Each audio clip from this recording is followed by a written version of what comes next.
Hello friends, మీకు ఈ news తెలుసా? 2025 ఆగస్టులో సుప్రీంకోర్టు వీధి కుక్కలపై పెద్ద నిర్ణయమే తీసుకుంది.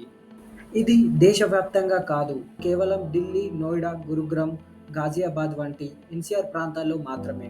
కోర్టు చెప్పింది ఏంటంటే 6 నుంచి 8 నెలల్లో అన్ని వీధి కుక్కలను వీధుల నుంచి తొలగించాలి. కానీ చాలామంది యానిమల్ లవర్స్ మరియు యానిమల్ సంస్థలు దీన్ని వ్యతిరేకరిస్తున్నాయి.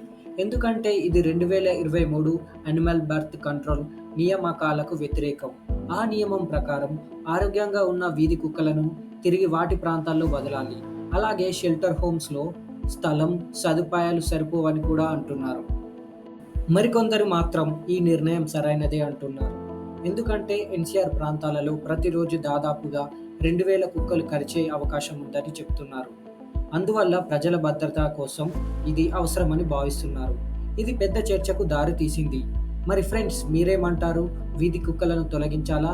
లేక వాటిని సంరక్షించాలా?